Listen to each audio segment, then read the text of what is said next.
Live from the studio complex in Baltimore, Maryland, you're listening to InfoWarlocks with Sam Kelly.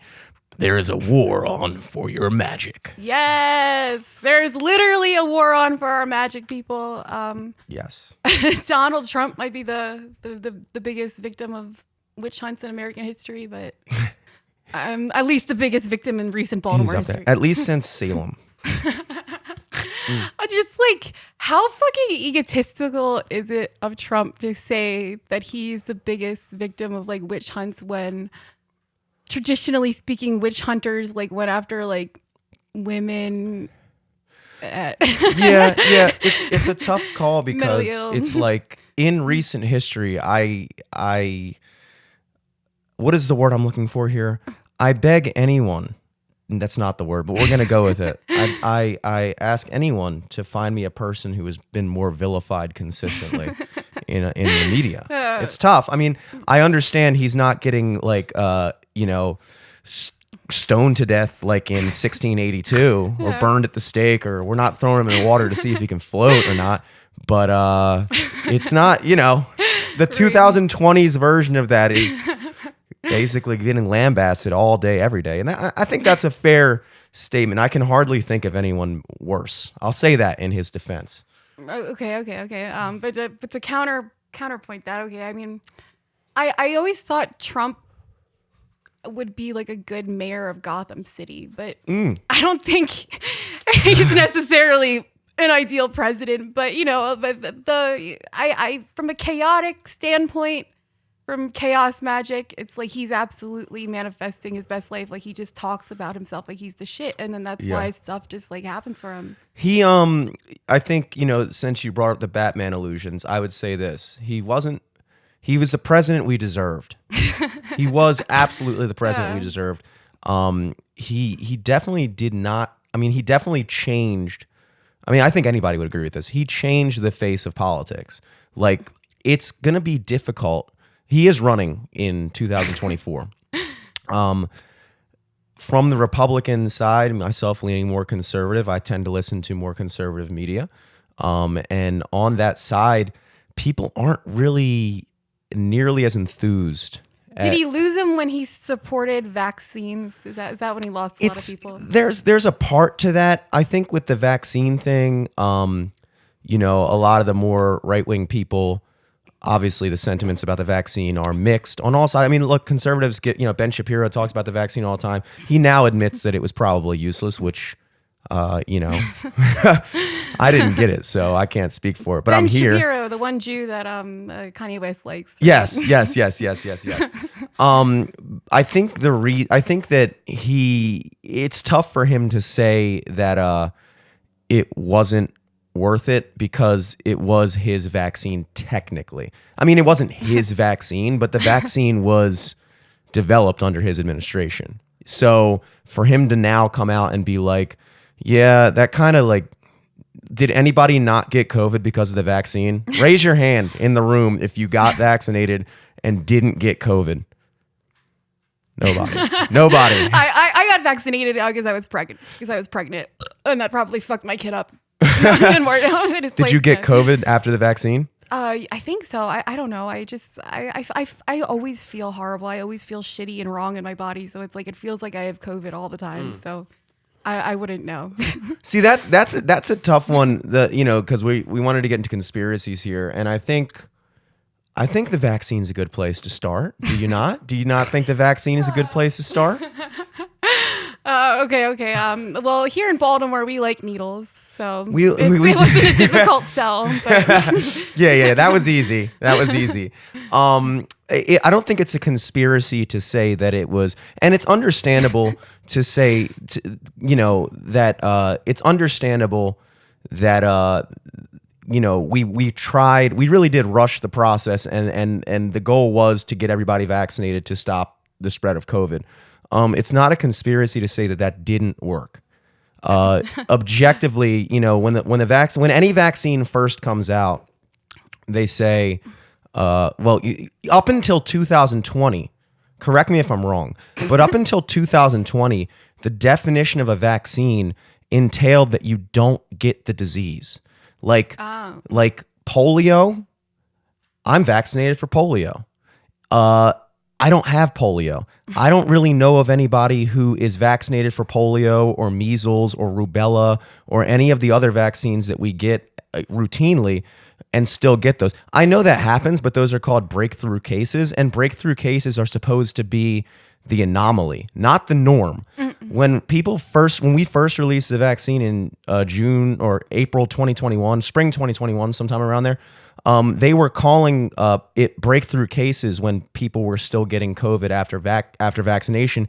And then shortly after that, it became apparent that no, it's the norm to still get COVID after having the vaccine. So then we kind of just changed the definition of vaccine to be like, well, it doesn't stop you from getting the disease. A GED recipient question. Yes. What about chickenpox? Doesn't everybody get chickenpox even after you've gotten the shots? I don't think so. I think that chickenpox, from what I understand about chickenpox, you can only get it once, which is why in the old days parents used to have chickenpox parties. and this is a real thing.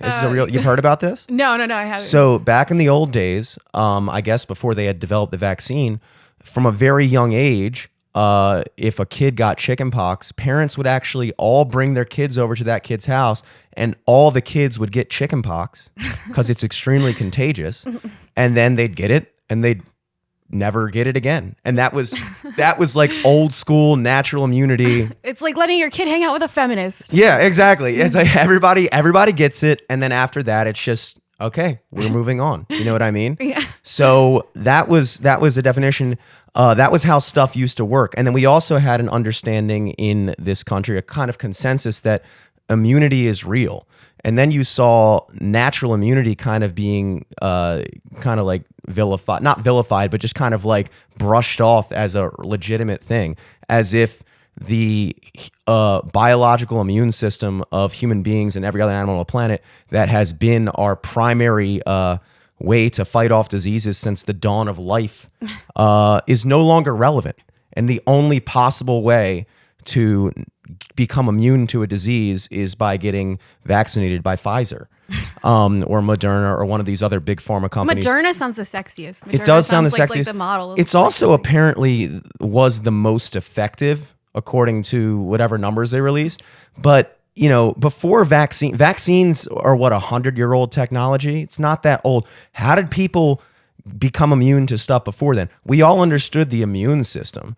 And then when people started pitching natural immunity as a viable defense against a virus, which is how stuff works, people were like, oh, here we go with the natural immunity thing. It's like, oh, I'm sorry. Am I crazy, or is immunity not a thing?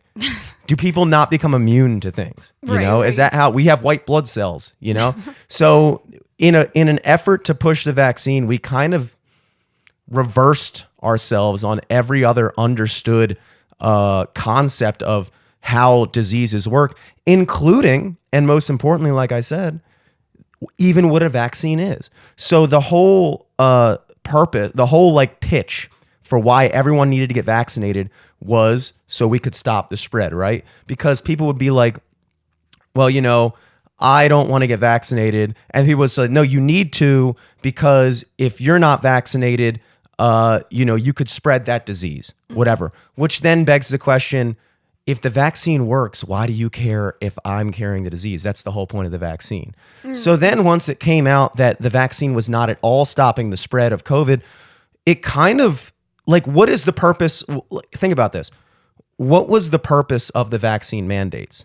Like, the whole idea was you can't come into this bar, you can't come into this restaurant, you can't come into your job, you can't play football, you can't do this, you can't do that unless you're vaccinated. Why? Well, the whole premise was if you're not vaccinated, you're contributing to the spread. Well, once it became abundantly clear that the vaccine did not stop the spread, there really was no argument to continue trying to force people to become vaccinated outside of fuck you, do what we tell you.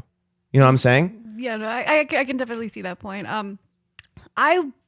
You know, the only thing I was doing was coming because I was pregnant during that whole time. So it's like I was isolated up in like Tawnytown, Maryland, where there wasn't shit fuck all to do anywhere. So I can't imagine what it was like here in the hellscape of Baltimore, Yeah. area already. But yeah, I mean, I don't. This is one thing that my more liberal friends and I disagree on, and some of the people that I know who are like black, I guess, are more mistrustful of getting the vaccine because of the experiments that the government used to conduct on people of color and poor people. So they mistrust the government like with these sort of things. And I get it. Like I see both sides of it. For sure. For sure. There's nobody who should be more wary of government mandates and things like that than black people and, whatever. It's like, and so that's kind of the weird thing too, in the way that the narrative in this country is pitched, is this idea. That's why I kind of hate even the term people of color. Because somehow we should just say colored. We don't know. Well, here's the thing though. Here's the thing. It's funny you say that because it is weird how like, back in the 30s, 40s, whatever, including whenever they invented the NAACP, which stands for National Association of whatever colored people, literally what it stands for, that we decided colored people is an extremely derogatory thing to say. But if you say people of color, you just flip the words around, all of a sudden that's an incredibly woke and progressive thing to say. It's like language is so silly like that. So that's one stupid thing I think about that. The other thing is this kind of condescending idea that you can just umbrella every non-white person in America into one group. This idea of people of color kind of suggests that black people, Latino people, Asian people, Middle Eastern people, Indian people, and so forth all kind of have one unifying experience, and that they all kind of have one unifying opinion and agendas within their communities because the way they want to pitch it in America is that it's just white people and then non-white people. And if I was a non-white person, it's like, wait, okay, I'm a black guy. We have completely different issues. We have completely different values. We have completely different experiences than Chinese people or Korean people or Mexican people. It's like, and the idea that they try to just take all of these people and put them into one thing, people of color. I think that's, I honestly think that's... What's an Italian slur? Is your like, what do they call Dago, Guineas. I don't know why. That's just hilarious. Just like, I mean, I would be like, I would own that. I'd be like, yes, like, yeah, like. Well, the thing is Italian people do and I'm kind Irish, of so own we that. were like, yeah, we were and Jewish, but there's a couple groups that just love embracing all the stereotypes. It is funny because like Irish people is another one. Like you call an Irish person a Mick. Yeah. Which I love that slur. Yeah, I think it's great. It's awesome, fucking yeah. Mick. It's great. McDonald's, bitch. Yeah. It's like they kind of love it. Yeah. They love the stereotype that they're all drunks and like, drink like an Irishman or like whatever. And it's like, it's kind of hard to imagine any other group of people kind of just being like, yeah, we're all worthless alcoholics. But they love it. Right. They love totally. it. Like, like it's a family tradition, motherfucker. Yeah. You hear all the time with especially in the sports realm with like mascots getting canceled, like, recently. Yeah, why haven't they fucking canceled the Lucky Charms leprechaun? That's offensive to Irish. The Lucky Charms leprechaun, the Notre Dame Fighting Irish, their mascot is. Well, I feel like the world is against me, so I still carry on the tradition. Well, the yeah, Fighting Irish. Exactly. But it's just kind of funny how like Irish people just don't give a fuck, and like I'm Greek and Italian, and like. There's not a lot of Italian stuff in Isn't there one that starts with a G, not Guido, but Guap or well, there's WAP. Yeah, WAP. WAP stands which means for a different without papers. Yeah. That's WOP, not the cardio B. Cardio B, not the Cardi B WAP. Yes. WAP. Yeah. So without papers, kind of WAP is traditionally, I think, supposed to be for Italians, but it kind of applies. I think you can call a Greek a WAP. It really just means any kind of immigrant from Europe or whatever. That's Generally, a great Europe. word. It is good. Like Anything one syllable is great. Yeah. It is great. Yeah, because you could just totally just take away a person's humanity just with little one syllable. Oh, totally. phrase. Well, that's the other thing. It's just like going back to the vaccines and every issue. It's like, the black community has a very justifiable and understandable distrust in the government. But when you look at the way the progressive agenda is pitched, because the progressive agenda is really upper crust white people. That's who's really kind of making the progressive agenda, and their views are so like I said before, kind of just like, well, we're like the good white people, and so we just are going to tell every other group of people what their opinion is. And when it gets slapped back in their face, like a great example is when they first voted on gay marriage in California. In I think 2008 or something like that. The reason why it didn't pass at first is because the black community overwhelmingly voted against it. Because they're overwhelmingly Christian. Yeah, this is something that I wanted to get to. Yeah, that was something that we had Umar Khan on the past. I love Umar Khan. At the time, I think he was rooming with Eric and he were living together, and we were kind of talking about this a little bit, kind of touching on the subject, and he was like, yeah, it's just like, I feel like it's like it's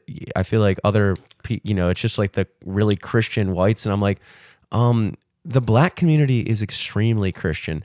The Latino community is extremely Christian. Extremely Christian. Yeah. The Latino community and the black community as a whole are it's a statistical fact, they're far less accepting of the whole trans shit and all the LGBT things as a whole. I'm not saying I agree with that or disagree with it. I'm just saying that's a fact. Right. Know? So like this idea that it's just these reactionary Christian white people versus the world, whites versus y'all hoes. That's not how the country really works, but that's how they want to pitch it, because in reality, it's just Marxism, haves versus have-nots. And so in Russia and China and all these other extremely homogenous countries where everybody in China is Chinese. Yeah. I don't know if anybody knows this, but everyone in China is Chinese. So you can't, except for those Muslims, right? Yeah. That they're like ethnically cleansing. Yeah, and so you can see how like other countries react when there's a different cultural group. They don't treat them very well. The Uyghurs, we treat our Uyghurs pretty well over here. In the early 2000s, they hit their stride. Uyghurs aren't as big anymore here. Yeah. But they're really not doing well in China. Right. Yeah. I watched a clip recently from the ATV Productions or something about like a fighter in Brooklyn Park, and I was like, yes, I'm like, that's bringing back like the Uyghur aesthetic, but it was like not like some dude in the suburbs. He was like fucking legit. He's like, a Brooklyn Park. Yes. Yes. I lived there for quite some time. That's the White Hood. Hell yeah. You seen that map? Somebody posted like the Baltimore map, and it was like, oh yeah, I gotta see that. I haven't seen it. It's really good, and it's not just like the 6 different. It's like every area of Baltimore down to like blocks, and it's just saying who these people are. And Brooklyn Park was the White Hood. Yeah, it just goes to show you how like cultures form like in the smallest of neighborhoods, because we are a fairly small city compared to a lot of other places. Mm-hmm. But yes, I'm going back to the religiousness of Black people. I just wanted to talk about something personally related to this podcast. Is ever since I started doing this podcast, ever since I started being more open about my spiritual beliefs, I've lost some friends, and some horrible rumors have been spread about me, and people are literally acting as if I'm worshiping the devil. Again, I said it on the last podcast. If I made a pact with Satan for success, don't you think I'd be doing a little better? Yeah. Similar to being half Jewish. If I truly believe that the Jews control the world. Yeah. No offense, Sam, but if this is the best Satan can do for you, then I don't think Christians have a lot to worry about. No, yeah. And it's like, I'm just talking about it's like I lost I just give her soul custody, like not custody of my fucking soul, like to the devil, like to my ex, like this week and stuff with my children and everything. Like if I were sucking dick for crack money to worship Satan like these people are spreading, I wouldn't be living in Glen Burnie by the light rail stop. I'd at least be living in a 1-bedroom place in Curtis Bay. I'd at least be making that much for my dick the Satan part of that, yes. Yeah. If you were sucking dick for crack money, you probably would be living in Glen Burnie. Yeah. But if your soul was in the devil's hands, Right, you I'd might at least be able to move to Pasadena. Exactly. Yeah, Something my a little own. bit, you know. Exactly. Yeah. It's like, so it's just, again, I don't know whether this is just part of a test, like, I mean, embracing who you truly are, but it's like, I truly feel like I lost some friends recently over my religious beliefs, when I thought that Christians are supposed to be like the most accepting people of all. That's a weird. I'm still shocked at this development. Like I didn't realize people took it that seriously. Like you do hear about, you know, like people like Christian families that don't let their kids celebrate Halloween. I've heard about that in the past. And you're just kind of like... It's a pagan holiday. I mean... It's a pagan holiday, but it's like, dude, lighten yeah. up. It's like no kid is sitting there fucking, you know, worshiping Baphomet when he's trick-or-treating. He's just dressing up as fucking Captain America. I never know whether it's Baphomet or like Baphomet, like Ralphie May or like... Timothy Chalamet. Timothy. Hell yeah. Oh my God. Chalamet. Yes. Like, yeah, that I would totally worship Baphomet. But Yeah, see, this proves our point. I've celebrated Halloween 30 years and counting. 30 years in a row. And don't even know how to pronounce Baphomet. So clearly there's not a lot of... You know what my one issue with the Church of Satan is? Okay, Baphomet's supposed to be this androgynous, hermetic, like, deity combining, like, male and female, you know, the principles of like alchemy and everything. So when they erected the Baphomet statue with like the children and everything, like I forget where they put it, but they put it somewhere controversial. I think somewhere by like some judicial building or whatever. They make Baphomet just like have flat like man nipples. Like they didn't give Baphomet like luscious like giant tits like he's like depicted as like Is having. he supposed to be busty? Yeah. Baphomet is bust. I think it is Baphomet, by the way. Yeah, okay, I think we're Baphomet, gonna go with Baphomet. Yeah, see, it's like, yeah. I'll put my chips down for that. Yeah, Rose Vineshank has like a funny joke where she says that she worships Baphomet. That's the lesbian version. That's Baphomet. Yeah. But, yeah, the thing with Satan, I've never understood Satanism because like I feel like the Christians obviously they worship God and Jesus, that goes with the name. Jesus. And they acknowledge Satan as a legitimate thing. But I feel like a lot of Satanists, people that are self-proclaimed Satanists, almost it's more akin to atheism than an actual, like, I don't, like you would think that Satanism would be just as religious as Christianity, except the opposite. Right. Like basically just everything that the Christians do, everything the Christians value, the Satanists do the opposite, because Satan is supposed to be like the fucking, you know, other side of the yin yang from God. Yeah. But Satanists kind of just, I feel like, I don't even feel like Satan himself comes into play that heavy with They just use it as Satanism. a symbol. Yeah. I feel like if I, you know, because I've never obviously delved deep, but that's not the point of these podcasts. Yeah. We're not supposed to know what we're talking about. No. We're just supposed to fucking Mercury's talk. in Aquarius, baby. Yeah. I feel like it's more akin to kind of self-worship. And when I say self-worship, not in like a necessarily egotistical way, more of an egoistical way, which is a different word. Okay. Egotism. And I think this is true. And if it's not true, it should be true. Because there are certain things that like English just kind of got wrong. Quick side away. The fact that bi-weekly could either mean twice a week or every other week, you would think that in the 1,000 years of English language that we could have made up another word so that level of ambiguity to a word that's probably used commonly. Like bi-weekly is something, bi-monthly, you know, like if I say bi-monthly, everyone should know that means every or twice a month. Bi-monthly, that's what your dad's doing on Grindr on his second phone. Yeah, on his second phone, on his bi phone. But it's like there's certain things where it's like we could hone in on this a little bit.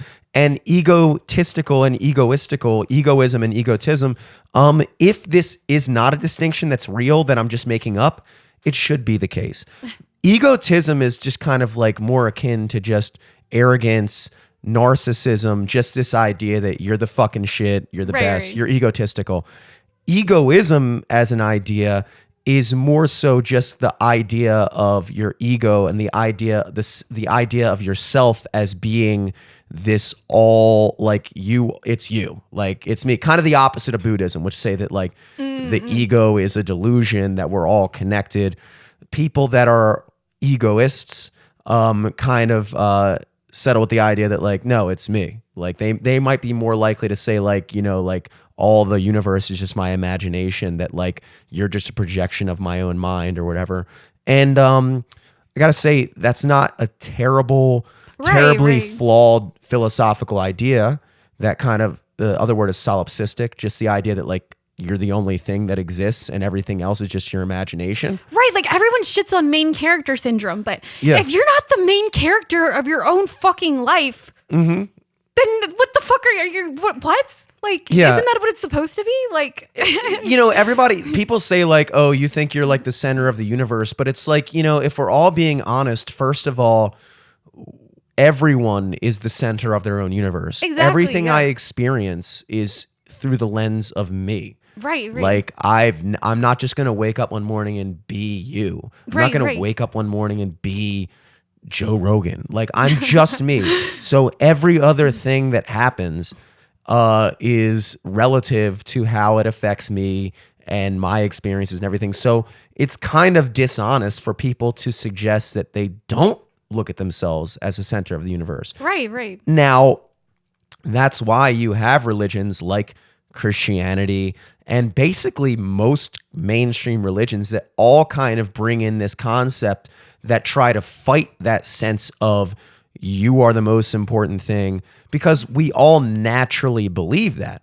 Okay, question. Sorry. Do you think that the people that wrote or delivered the prophetic messages of the Bible, whatever, the dudes from the King James, do you think that they created all that stuff about, getting away from your ego and doing what's best for like in the name of God for your fellow man? Do you think that they created that as a way to manipulate working class or poorer people in order to follow the structures of the church while they got to be fat cats, off of I think that people's servitude? Or I think you're definitely onto something when you say the King James Bible, because the other big criticism that the Bible gets constantly is that, and I actually went through a phase in my early 20s, late teens, actually. I think I was like freshman, sophomore year of college, where I just decided I was going to like read the Bible. And I started at the Old Testament, which was a big mistake. I probably should have just started at the New Testament, because the New Testament is actually much more relevant, and it's actually what defines Christianity, because the Old Testament is kind of that's like the Torah. That's like Judaism as well. So like that's kind of the distinction between Judaism and Christianity, is the Jews acknowledge Jesus as a thing that exists, as a prophet. That's how difficult it is to impress a Jewish parent, is that the fucking Messiah could come. No, you're not it. He's not good enough for you. He's not good enough for you. He's a goy. What's a goy? A Christian. It doesn't exist yet. That's another great slur word, goyim. And then shiksas. I love that word. Shiksas is good. Oh my God, look at what the shiksa knows. What's a shiksa? That's a female non-Jew. So basically, goy. Okay. Gotcha. Blue-eyed, blonde-haired shiksa. Shiksa. Yeah, Jews have good words. Yeah. Verklempt. Schmuck. Schmuck holding. That's probably like the schmuck holding. Chutzpah. Yeah. That's got to be the number one porn category on Pornhub. Also, side note, warlock sounds like the magical version of being cuckolded, doesn't it? It does. It sounds like a wizard cuckold. Yeah. Warlocked, you got warlocked, bro. Yeah. Some other dude just magicked your bitch. But the thing that we have to take into account is two things. The Bible is a collection of books from various different things. Basically, the Bible was essentially the original, like, I don't want to say encyclopedia, but like all the biggest stories compiled into one book that then has been translated a bajillion times. Yeah. And the reality is when people, there was no, I don't know if people know this, but 2,000 years ago, we didn't have the internet. We didn't have the printing press. Pre-Gen Z. You had to be like, if you wanted a copy of the Bible, you literally had to have enough money to pay a dude to sit there with a fucking quill and ink and write out the entire Bible for you. And God forbid it wasn't already in your language, because then you had to have enough money to get the dude to also translate it to your language. So the access to the information within the Bible was incredibly limited. And clearly, every time they get a hold of it and you go, your church is for an entire city, that church has the one copy of the Bible, and then whatever corrupt person might be in control of that is then translating the messagery of the Bible to the community to potentially kind of, gear it towards their own self-benefit. That goes for the same way when the church commissions an English translation. I think the original Bible was written in Aramaic, Hebrew, and maybe ancient Greek. I don't speak any of those. I don't think anybody alive speaks, at the very least, Aramaic or ancient Greek. My grandparents are from Greece. They speak Greek. They don't speak ancient Greek. Ancient Greek is like, it's how like when you listen to like Old English and it's like, maybe you can kind of get the gist of what they're saying, but not really. Like ye old wenches. And that's like medieval English, like ye old. And even then you're like, maybe I can kind of understand. Like, whatever, women aren't allowed to read. It doesn't matter. I get, like whatever. Ancient Greek is very, very different than modern Greek. I would imagine that you could probably, like I said, kind of piece together what they might be saying as a modern Greek speaker, but I think Hebrew obviously is still a living language. Outside of that, it's like these churches, these few people in power, commission these English translations, and obviously, when you're translating this book a billion times, the messagery gets lost in translation, sometimes accidentally, because sometimes languages have words for things that other languages don't, and so they just kind of go with like the closest thing to it, and then when they do that, it doesn't quite really capture it, like. And even if you look at the original source, it's like the 12 disciples, like his friends, like each one of your friends has a different fucking opinion of you. Yes. So it's like, even at the original source, like John and Peter's fucking view of Jesus is like totally different. Yeah. It's like, I think Peter is like the biggest dick in the Bible. I thought it was, well, there's Judas who like, straight up betrayed Judas him. Priest. And then Peter was he denied him. So basically, I think the story goes that, and this is because I played Jesus in Jesus Christ Superstar for my church play. Awesome. And this is really what kind of cemented any biblical understanding I have.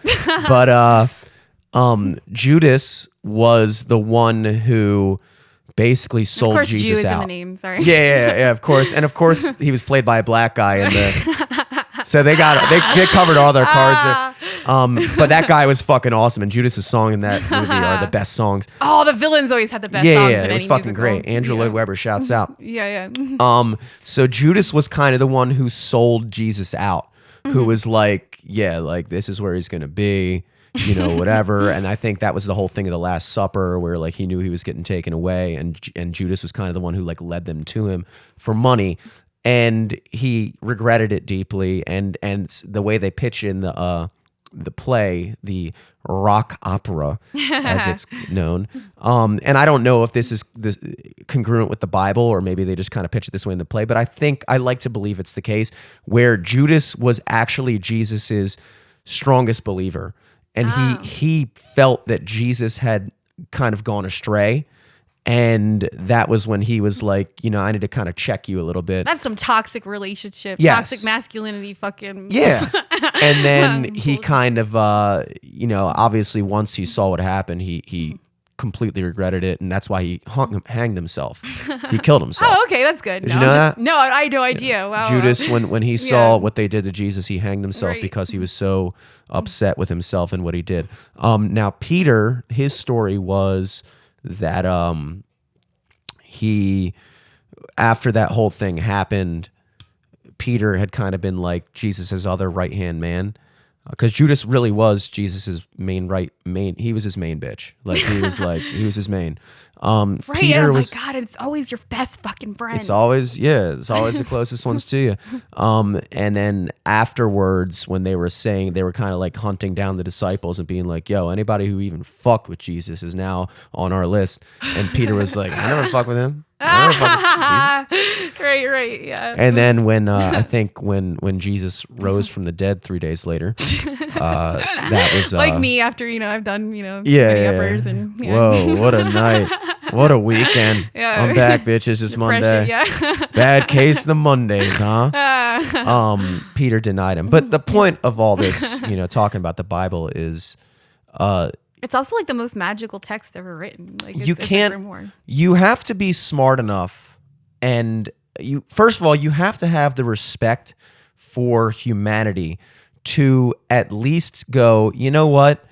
This is the most influential book compilation of stories and texts ever conceived, compiled. And these writings have been the cornerstone and the foundations of particularly the West. Yes. All of our values. And when you actually look at the shit that Jesus said, it's nothing like what these fucking holy rollers on television try to tell you. Exactly. Jesus said, "Go into the dark of your room and you shall know God." Yes, and he even talks about false prophets and the idea that people will take his message and try to construe it in a way that benefits them, and you have to be a smart enough person to know the difference between someone who is using the Bible as a way to bring themselves power and influence, as opposed to being able to look through. And in that same light, you have to be able to read the Bible and not necessarily feel the need to take everything literally. Like, yes, a lot of metaphor. I don't think you need to literally believe that Jesus came back from the dead. I don't think you literally need to believe that God created the world in 7 days. Yeah. And that's where people really get mixed up, because you talk to a lot of atheists who are like, I believe in science, I believe in logic. And it's like, all right, well, here's some logic. The human mind cannot conceive of something we can't conceive of infinity. We have ideas about it. We can try to make analogies to try to kind of fit it into our brains, but we really don't have a concept of what it means to have no beginning and have no end, because nothing in our lives, in our tangible existence, has that property. So when you look at the universe and you look at the fact that we do exist, that was the big development with Rene Descartes when he said, "I think, therefore I am." What did he do? His name sounds familiar. He was a philosopher, and he wrote his most influential work that I know of was called The Meditations.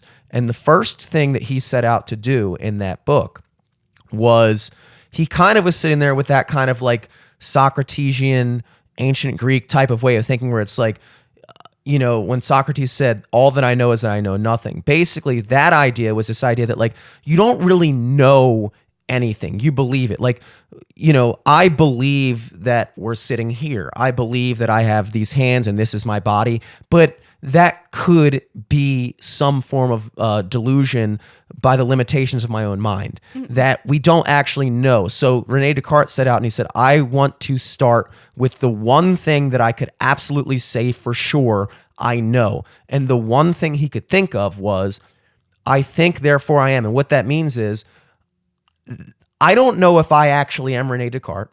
I don't actually know if I'm writing this book right now. But what I do know is that something exists that is thinking this right now. And therefore, the only thing I can say is, something exists to be thinking it's me right now. So there is something. That goes into like AI and everything. Yeah, there is something, because there could just be nothing. And that's the question that the scientists can't really answer, which is, why is there anything? Why is there anything? If you think about it and you stop thinking, even the Big Bang, that still requires something. Yes, it still requires, so like, the idea of believing in God or believing in this higher thing that is beyond our comprehension, that's really just kind of a conclusion you come to when you let go of the idea that you know everything. When you let go of the idea that if you sit and think about it hard enough, you can figure out the answers to the universe. That's a very egoistical and kind of arrogant, not in a bad way, but it is kind of that human arrogance to think that like, well, you know, the scientists say this, and it's like, well, they also said that the earth revolved around, or the sun revolved around the earth. They also said that you know, people were getting sick in hospitals not because of germs, but because of bad smells in the air. You know, like legitimately these prevailing theories throughout history, germ theory was the radical thing. When these guys had this idea that there were these microscopic organisms that were causing infections and causing And it this. was actually midwives and like local folk, like women who like were the first ones washing their hands and being like, yeah, bro, like Yeah. you're touching like a woman's like fluids after you like wash Yeah. your fucking hands. And dude. a lot of doctors, you know, and that I forgot the name of the guy who was really the biggest proponent of germ theory, because they were really trying to figure out why these death rates in surgery were so high for these like routine surgeries. And then he speculated, I think it's because you guys are just using the same equipment without sanitizing it in between patients, and you're not sanitizing the, you know, table or whatever. You're not washing your hands. And when he just proposed, like, how about we wash all of our equipment with soap, wash your hands before each surgery, and his hospital like reduced the death rate in surgery astronomically, and there were still the vast majority up until that point, and including holdovers that still didn't want to believe it, the prevailing idea was that he was a quack. He was a wacko. And that's kind of what we have to remember when we have all this sentiment in modern day society. Trust the experts. Trust the Didn't they experts. put the dude that said that the earth revolved around the sun? What the fuck was his Galileo. Didn't they put him to death or something? They Like, did. They or- put It's Socrates to well, death. They, yeah, again, like the powers that be, whatever. Now, It's like- the thing is, I've heard that like that's kind of a sensationalized tale. I've also heard that like the idea that the earth revolved around the sun was not as radical at that time as it's kind of pitched. It's kind of pitched as like Galileo was like the one guy who thought it, but it was, from my understanding, it was kind of it had kind of gained some steam, and I think a lot of people, maybe not the majority, but a lot of people had kind of come to accept that. So I don't know exactly how sensationalized and embellished that story is, but the point still stands that throughout history, it's really, science is kind of defined by a majority opinion that is incorrect, and then somebody comes along with a new opinion that is correct and has to fight tooth and nail to sway the majority, which means that the majority of scientists throughout history are wrong. That's a real reality. Like, you know, when Einstein came along and had this idea of the theory of relativity, that was this completely new concept that flipped physics on its head, which means that all the stuff, not everything, you know, you still had Newtonian physics, Isaac Newton's ideas of mechanical physics and things like that, but even that was kind of a radical change. I can't even make a mashed potato lava volcano out of a Yeah. fucking school science Yeah. project, so my knowledge of actual science is like extremely limited. But that's, yeah. look, most It's like- most people in any field are just kind of going to parrot and regurgitate whatever they've been taught. They go to a school, they get their degree, their professor told them this, and that's their running theory. Very few people have the chutzpah to fucking take what is known at the time and challenge it. And that's ultimately how we've gotten to where we are. It's not by the scientists who just went with the status quo and just repeated whatever the common belief was. It was a scientist that said, no, dude, guess what? It's called calculus, bitch. Actually, time is not constant. People still don't understand that now. Right. The idea that time is relative. People don't even know what that means. If you Yeah, ask the yeah. average person, what does It's that all mean? made up. It's like They don't fucking know. And when fucking the world could have actually ended in 2012. That's another conspiracy. Yeah. That it actually ended. my people calendar. people just have way too much trust in what they're told, and I'll tell you a scientific explanation that I don't fucking believe. And this might be whatever. I apologize if I don't fucking apologize. Fuck you if I offend anyone. For myself, again, the reason why I could never have an abortion for myself, but I believe in abortion. I believe in women's rights to choose. I believe, past before too deep in the second trimester. But when I found out that a flash of light literally enters the egg When with Wow. sperm, there's a flash of light. And scientists try to say that that's zinc. Or the Yeah. fuck, like Yeah. how Baltimore people pronounce zinc, like Yeah. like a mineral or something. Like, oh yeah, that's just zinc. It doesn't prove anything. I'm like, fuck you. Like a flash of that's a fucking soul. Yeah. Well, here's the thing, and here's glad you brought up abortion. And again, but no, abort all the babies you want. It's but whatever. Like, I had enough of them. But keep going. Because my ideas with abortion, and of course, who fucking cares? You're a white guy. You don't, your opinion doesn't matter. Okay, fine. Fine. My opinion doesn't matter. No. But I'll still say it. Yeah. This is a good example of the quote unquote science people, the believers in logic and reason and science, kind of taking on a religious dogmatism towards this idea, because the idea that life does not begin at conception is inherently an anti-science belief. Now, because you cannot logically give any other scientific definition of the beginning of life. We all agree that life ends at death. Well, where does it start? It has to start at some point. We all agree that it doesn't start when your baby comes out of your vagina. That cannot be the definition of the beginning of life, and nobody thinks that. Nobody agrees with the idea that you can abort a baby a day before. Some people do. Most sane people don't. So then you have to go, okay, well, when does it begin? When does life begin? You can say anything. I'm still waiting for it to start. Yeah. You can say heartbeat, you can say whatever, but all of those are arbitrary kind of man-made distinctions that we want to make to say, well, maybe we could say it's when this much electric impulse. It's like, no, the only real definition you could give is when the sperm fuses with the egg, and that begins the process of life. And if that process is uninterrupted, unaborted, it is moving towards a human life. You have begun the process of human life. That's the definition. In an effort to try to pitch, and this is not an anti-abortion take, this is just saying, look, if you want to get an abortion, that's your business, but you're not going to sit here and try to, rationalize it in your mind to make yourself feel better about it by convincing yourself and the whole world that actually it's not a big deal. It is a big deal to get an abortion because you are aborting a human life. If you can accept that and say, hey, if you can say, you know what, before 3 months, I know that it's a human life, but it's not the same moral value as a 3-month-old baby. I'd say, yeah, I agree. Right. I agree. Yeah. In the same way that a 80-year-old, like they have that kind of like thought experiment where they're like, pro-lifers, if you're in a burning building and in one room there's a room of one, there's one infant in one room, and in the other room there's 100 unborn fetuses, and you can only save one of them. Who would you save, the 100 fetuses or the newborn infant? It's like, are they like in a tube or are they like in a bunch of bitches' stomachs? Yeah, I don't fucking know. How do you save just them? a bunch of fucking fetuses in a fucking jar. I don't know what the fuck. It's supposed to be just like, it's supposed to prove the point that it's like most sane, honest people would be like, I would save the baby. I would save the actual living baby. Okay, but that doesn't disprove that the fetuses are still alive. All you've done is prove that the actual born infant has more value intrinsically than the unborn fetus.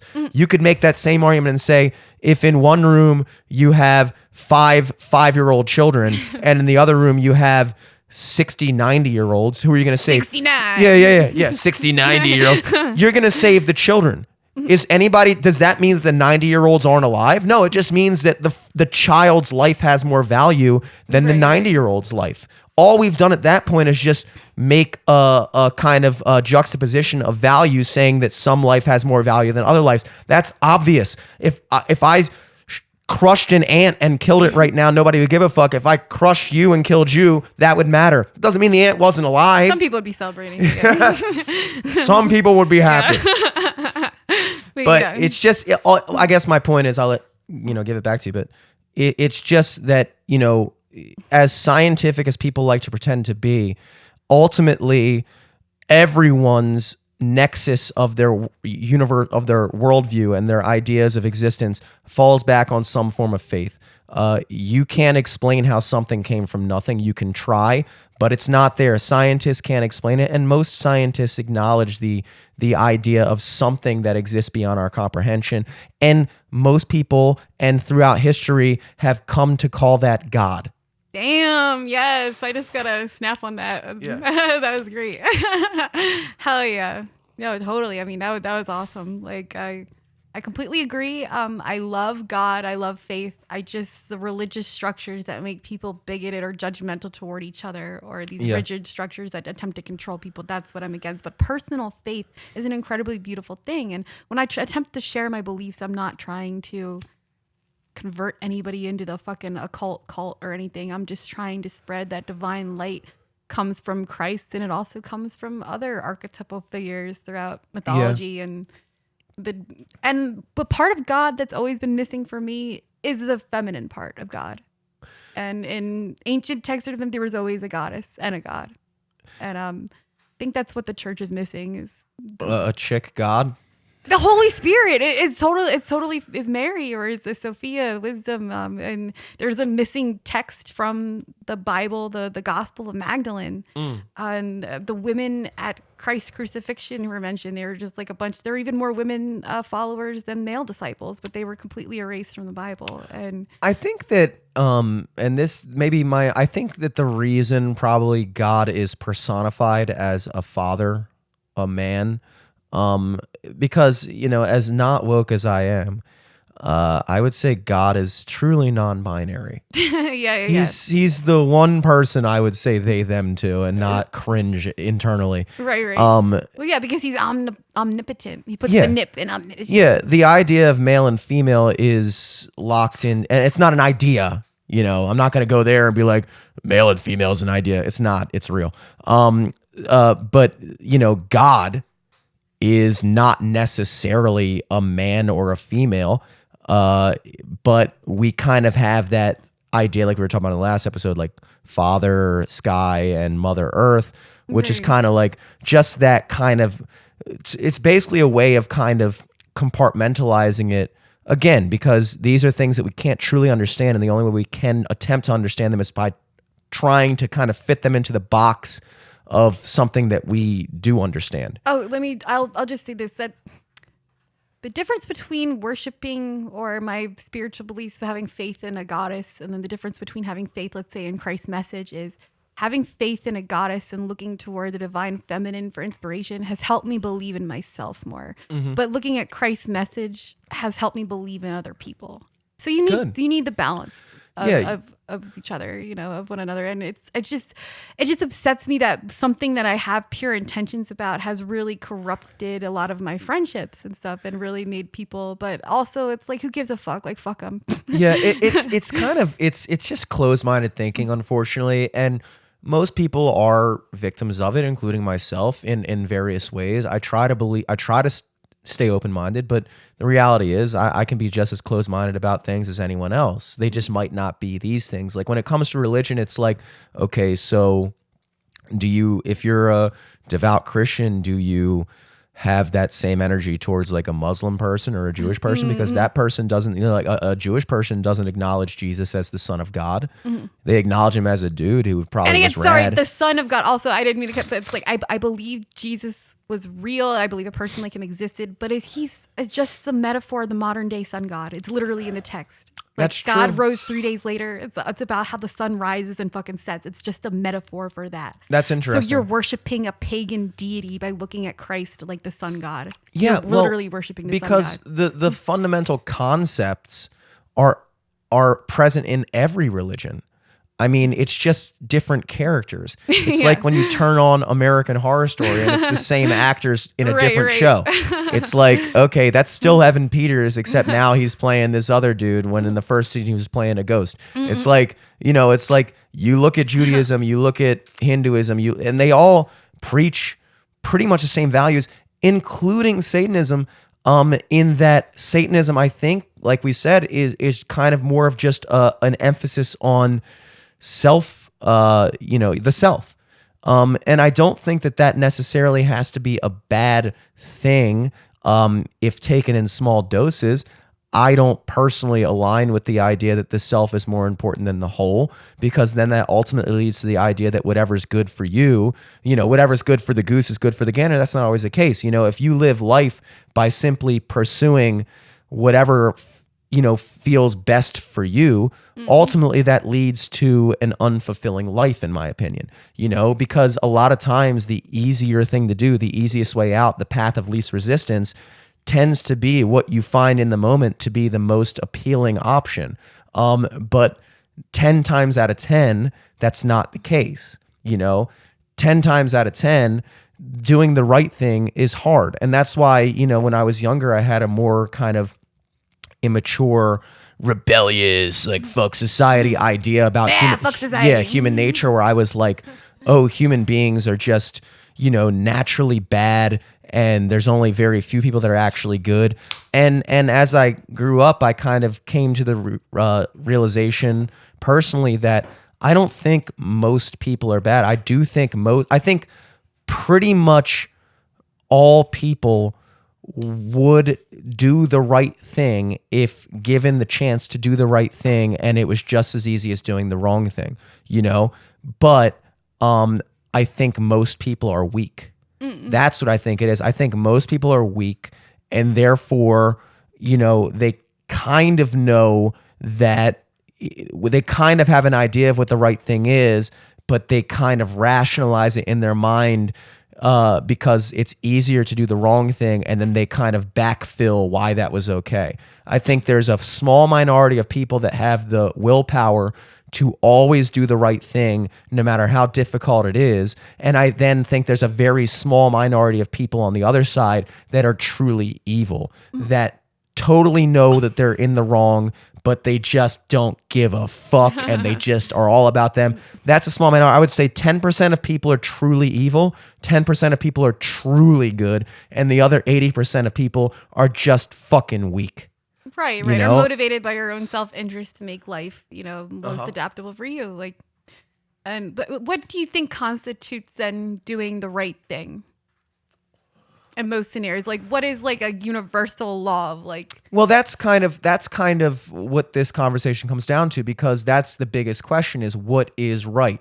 In order to even have the discussion of what is true and what is good, you have to kind of have the ability to step outside of yourself and have a discussion of an ultimate truth, an ultimate good, and an ultimate evil. Because I don't like this. People say my truth, my this. There is no such thing as your truth. There is such thing as a truth, and there's such thing as a right and a wrong. The question throughout every society and every culture throughout history is, what is that ideal? What is that thing? If you're only looking at it through the lens of yourself, you can't see it. You have to understand, and it's not to say that everyone truly knows what the right thing is, but it's the idea of exploring, what does it mean to be good? What does it mean? What is truth? Is truth just whatever I think, or is truth something bigger than me that we're all attempting to aspire to? That's not really a question that can be easily answered, because that is the fundamental question of existence: is why are we here? Why is there anything? And what does it mean to live a good life?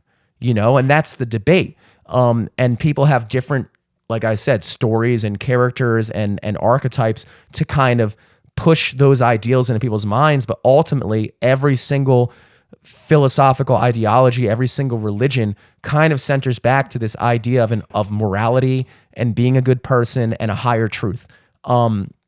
Understanding that there is something beyond you, which is why myself personally, and Western culture as a whole, people that idealize Western culture because it's founded in those beliefs, have such contempt for this new kind of ideology, which states that the self comes before everything else, and you get to define for yourself what is good and what is true, and it doesn't matter outside of that. And that's an ultimately it's an anti-God, it's an anti-human, it's an anti-everything way of thinking, and it ultimately leads to chaos because you can't have 8 billion people on the planet all just living their own truth. You can't, you know? Yeah. Because ultimately then it just comes down to a power struggle. That's all it is. It's just a power struggle at that point. Because if I'm just doing all the things that I think are best for me and I can kick your ass, then guess what?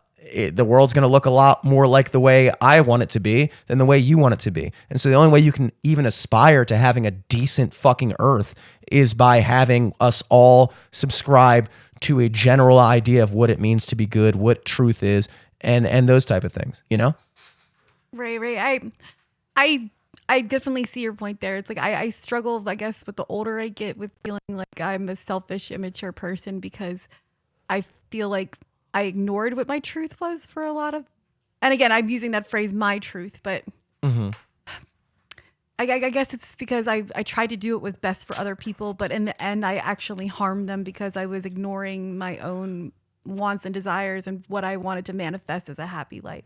And I feel like when you are living in, when you're pondering the existential purpose of why human beings were brought here, what our purpose is, it's like you get lost in that. And then you have to eventually just find, well, what is my purpose here? What am I going to create for myself? What makes me happy? What makes me feel like I have purpose? What gives my life meaning? Even if it's not like manifested or predestined, what makes me feel alive. Yeah. Well, I think that's an interesting perspective because a lot of times, I don't think that being a good person just means just doing what's best for everyone else and never considering yourself.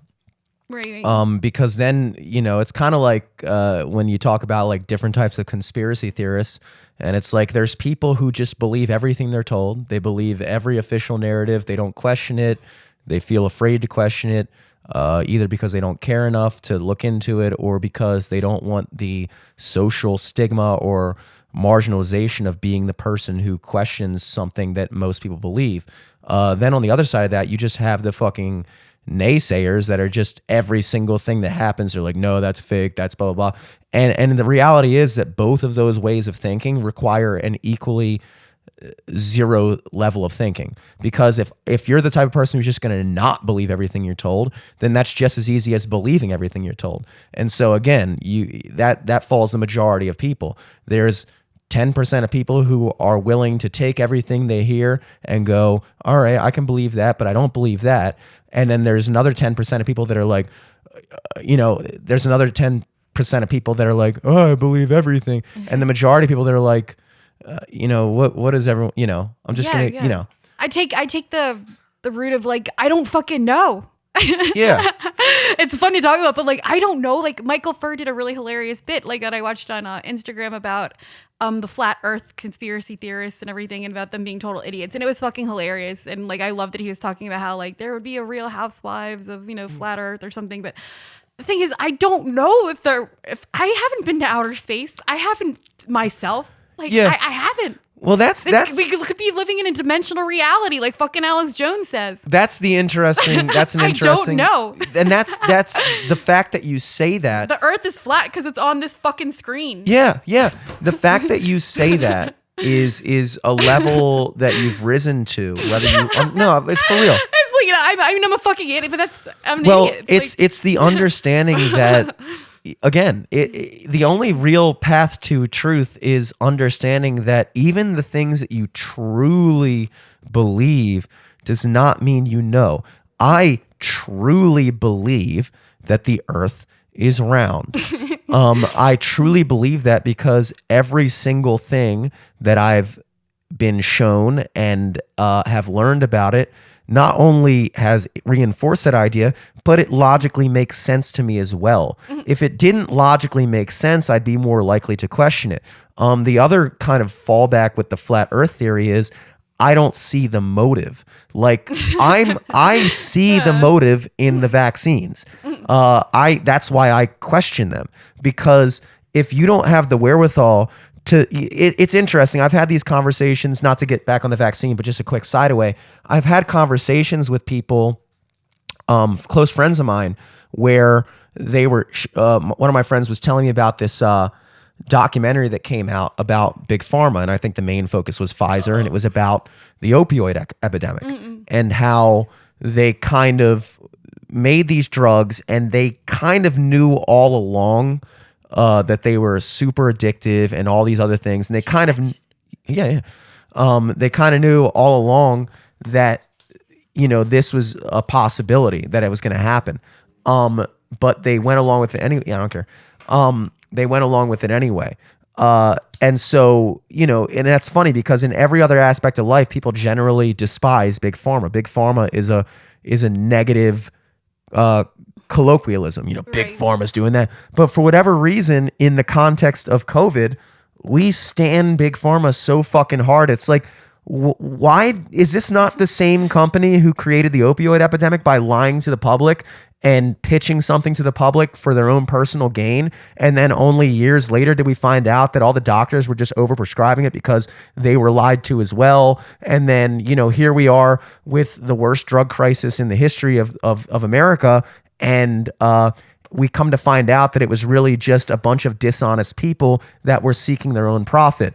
And then it's like, yeah, we all can accept that and agree with that when it comes to opioids and drug addiction. But then when you try to say, okay, can we carry that same energy to the conversation as it pertains to COVID and the vaccines? Can we entertain the possibility that this was a huge opportunity for these major pharmaceutical companies to make hand over fist trillions of dollars of money with zero liability, and they're all just racing to the finish of who can get this vaccine developed and get it released out to the public, and then maybe even have it mandated by the government? Because when you get a free vaccine, it doesn't mean it's free. It doesn't mean they're giving it away for free. It just means you don't pay money. I mean, you do. It just comes out of your taxes. So they just get to dig their fucking hand into the cookie jar of tax money and say, all right, everyone in the world, everyone in the country is required to take this vaccine, and the government's going to pay for it. And then all that money goes into their bank accounts. It's obviously a very clear money-making opportunity. At least if you can acknowledge that, then we can have the conversation of going, now, do you think that's why they're doing it? Then room is up for debate. But when you can't even just acknowledge that that is a reality, that it's a possibility and an avenue of thought that we should pursue just to kind of hedge through and have a real honest debate and discussion, then you're lost. And so like you say, it's like, yeah, you don't know.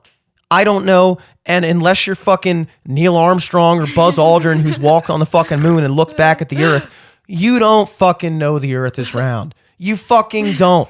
All we have is this idea that, well, that guy said it is, and he knows what he's talking about, and I don't have any reason to believe it's not, because who's making money off of lying to me that the earth isn't flat? Who's making money? I don't see anybody able to make money off of that. So I just go, all right, what's the benefits? What is the benefit of maintaining this gigantic fucking lie? If I can't see how money's being made, then I'm more apt to just go, all right, yeah. But if I can see how money is being made, I'm absolutely going to fucking question it. And you should too. Or else you're a fucking jerk. It's just fun to think about, when the average person is just like, oh, I'm getting my deck rebuilt or something, Mm-hmm. just like, I wonder if the moon landing was real. But yeah, I have a controversial, I guess, opinion about Big Pharma and about socialized healthcare, because I'm someone who's benefited from socialized healthcare myself. But it's like, you're absolutely right, that it's money driven, and it is easier to control people through socialism. It is easier. Mm-hmm. But at the same time, I think we were meant to just kind of like dance around in the fields and, like play on our lutes and stuff, and like with flowers in our hair and shit. Like, that's what this planet was really supposed to be a fucking bout. Yeah. And it's like, yeah. No, I feel you. And you saying that kind of made me think about something. And I've always kind of had this idea that communism is for losers. And the reason I say that is because except for the communist Chinese, because we're doing pretty good on TikTok compared to what I'm used to. As we're long doing as they're pretty giving decent on TikTok, InfoWarlocks views, we're gonna say thumbs up to the chai coms. Yeah. But the Kung Flu, I will give that one. That is good. That is good. Funny, yeah. But generally, this idea that most people that feel secure in themselves and confident in their abilities and have this kind of work hard mentality, I can overcome and rise to my true potential. They like the idea of a society where if they're willing to put in more work, put in more hours, and they can excel beyond the rest, that they have an open, no ceilings to their abilities of success. People who don't believe that, people who feel like they're just kind of a spy balloon in the wind of just like whatever is going on around me, I'm just a victim of that. Like I'm a victim of this, I'm a victim of that. I the reason my life is the way it is entirely external. It has nothing to do with me, and it's out of my control. Those are the type of people that really are susceptible to being appealed to by ideas of like, why the fuck is this guy making more money than you? Why should he be able to have a yacht when you can barely afford rent? And it's like, well, that guy probably, I mean, look, this isn't an argument. I'm not trying to say that like rich people aren't corrupt, but I do feel like so much of what drives people's like socialist and communist ideology is less about a love for the poor and more about a hatred for the rich. It's more driven. You wish you were rich. Most of the people that are complaining about the fact that they don't have a lot and this other person does would be the same people who, if they did have a lot, wouldn't give a fuck about someone who didn't have a lot. So this isn't some kind of like righteous belief in like, I think we should all just, no, it's like you are just pissed off that you're on the wrong end of the fucking equation. And so now you have this disdain and jealousy towards people that are successful, and that's what drives you to want to kind of equalize it. But ultimately, like I said, this ideology that, because that all comes along, these Marxist ideologies, which ultimately were the foundational ideas of communism, obviously Marx, the Communist Manifesto, that they all stem from this idea that you are the sole proprietor of your truth and what is good and what is right, and it all comes down to you, and whatever's best for you is best for is the way the world should be. And so again, just like I said before, you can't have a world where everyone just believes in themselves and it just goes, whatever's best for me is best for everyone, because that's again what leads to a power struggle. Because at that point, if you don't have a defining idea that transcends your own self-benefit, then it just comes down to who has the most power. And that's why every single country and regime and society that has gone along with these communist ideology, they all wind up in chaos, because it ultimately just comes down to, the people that were leading this communist revolution, Fidel Castro, fucking Mao, Stalin, all these guys, they were the guys who were on the wrong end of the stick, and they fucking overthrew the power structure and fucking came in and installed this new belief. And wouldn't you know it, they were the ones who wound up on top. And it didn't benefit anybody else but themselves, but they got all those people to fight for them for this idea that like, we're going to bring the power back to the people. But really, all those people fought and died to bring the power just to them. And so now you just have a new tyrant. Now you just have a new king. Now you just have a new person. And even worse, at the very least, the old one was kind of beholden to some like cultural idea, cultural thing. And it might have sucked for you. But now this guy's just like, look, man, like, if you don't fuck with me, then you're going into a concentration camp. Like, anybody who tries to say shit wrong about me, it's over. Like, and that's ultimately where it always leads to, because there is no universal principles within the ideology of communism, the ideology of that. All it comes down to is what's best for me right now, Right. Yeah. Wow. Yeah, man, that's pretty deep. I mean, okay, but just not to be, I'm just asking questions like, but can't you see some similar allegories with what happened with, let's say, January 6th and very, very conservative, like I'm talking like QAnon level, like I'm not talking about normal conservative people or libertarian people, but just like the extreme far right, especially like working class blue collar people being somewhat manipulated by these like wealthy politicians who don't give a fuck about people living in the country or in the South. Surely. And there's two ways of looking at this too, because, I think that January 6th was not the best look. I was like, yes, shamans attacking the Capitol. Oh, never mind. Okay. I also don't subscribe to this kind of like, accepted narrative that this was like the worst thing that ever happened. I mean, I legitimately had people close to me be like, this is the worst day in American history since 9/11. I'm like, all right, like you need to calm the fuck down. Like in reality, it's like, you know, if you really want to talk about like the blue collar comedy tour, uprisings and complete breach of social structure and customs, it's like, you know, the reality is for literally 8 months during COVID too. This is my favorite part of COVID was when 1 month in, it stopped so we could all protest the George Floyd thing. Yes. And then after... And also just the Me Too shit going on. I think that was going on at the same time. And then after that, it came back again. That was really amazing. That was the best time to be pregnant because I could get out of all the activism. I didn't have to feel guilty. Exactly. So really, that was really cool of COVID to stop and let people protest for Black Lives Matter. That was really awesome. Oh, God. But you want to talk about uprisings and kind of like the destruction of what makes of democracy and blah blah blah. For 8 months, you had people in cities burning shit down, defund police, blah blah blah blah. And it's like, look, I'm not even saying that's wrong. I'm not saying it's right, but I'm not saying it's wrong. Let's leave that out of the equation. What I'm saying is you can't take one day where a bunch of people who had a different political ideology protested at the Capitol. A very small minority of those people went into the Capitol. They didn't kill anybody. They didn't fucking truly do anything that was anywhere close to the way that it's pitched to society. I think the only people that died were people on their side. Yeah, they didn't go in there and fucking stab Nancy Pelosi. Give me a fucking break.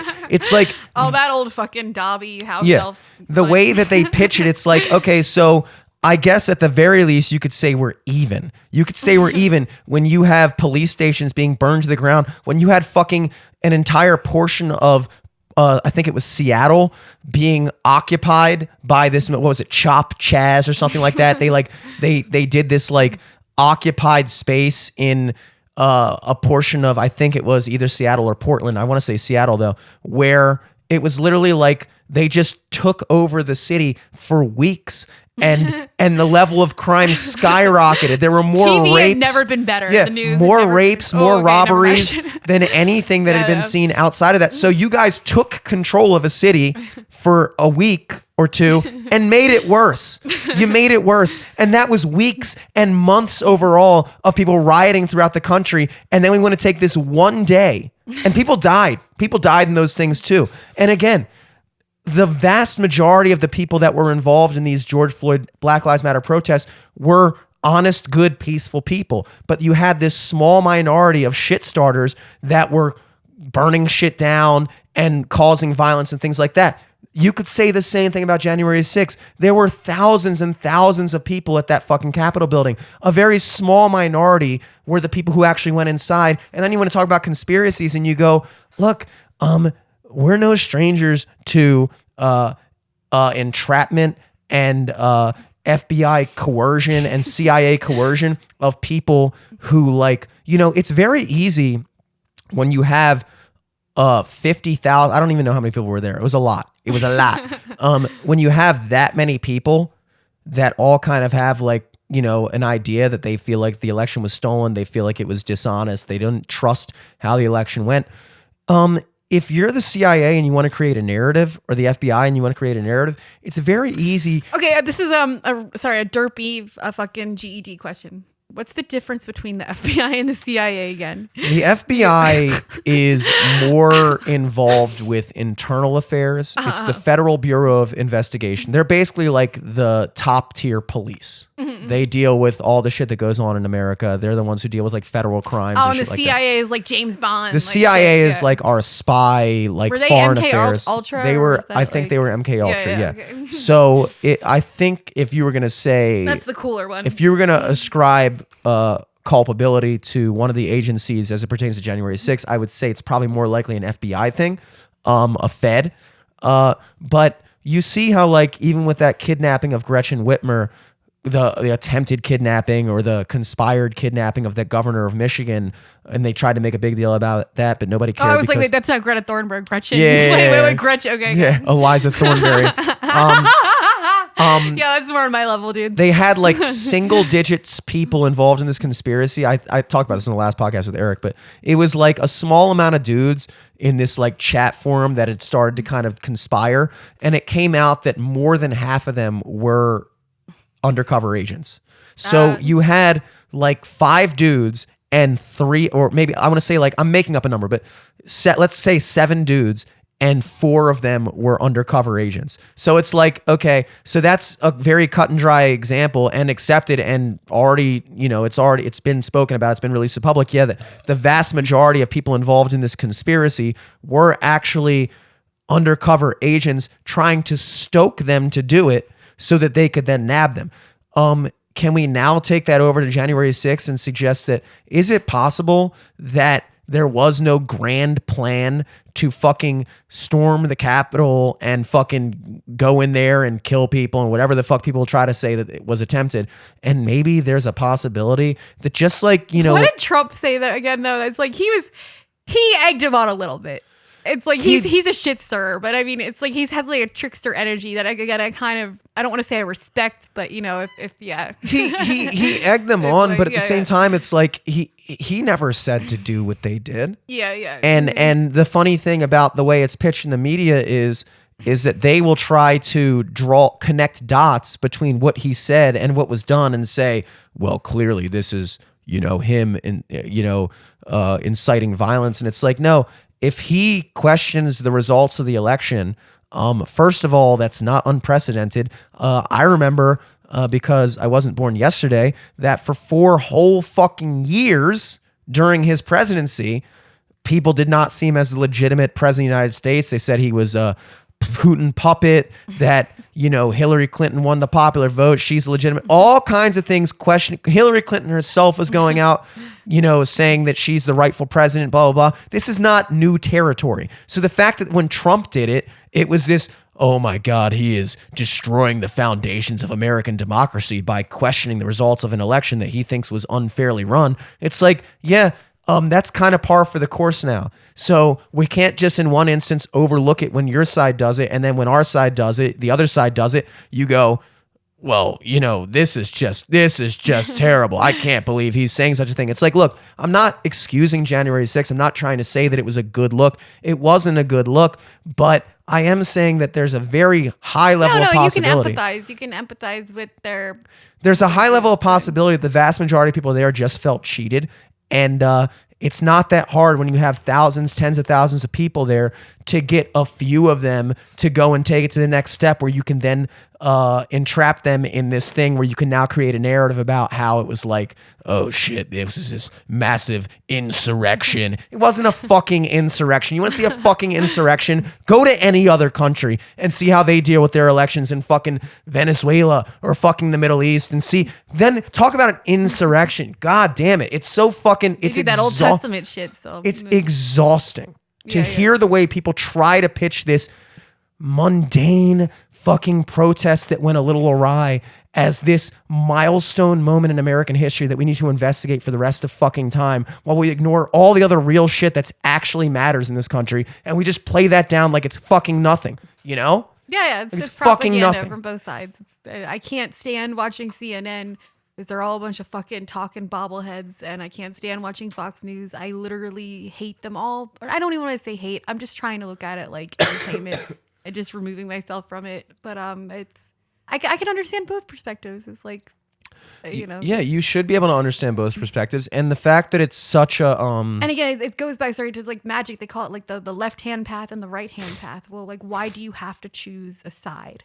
Yeah. That's the thing that fucking drives me crazy. There are times when absolutely, both sides have gone astray and done the wrong thing. And that's why I consider myself, as I think most people should, as a centrist. And then you can kind of say like, yeah, I lean this way, I lean that way. I'm not a far right person. I'm a pretty moderate person. I have some very liberal beliefs that I would consider liberal. Like, I think all drugs should be legal. I don't think that abortion should be completely illegalized. I just ask that people have an honest conversation about what it is.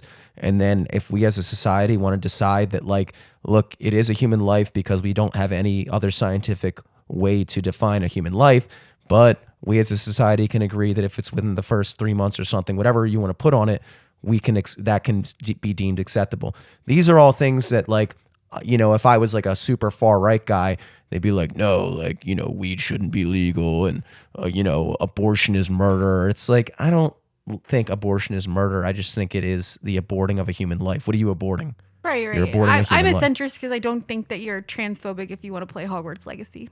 And that should be most people. And here's the other thing. When we talk about the minority and the majority, I'm not talking about racial. I'm talking about just demographics and beliefs. Most people, if you get them in a room and have a normal conversation, they are centrists.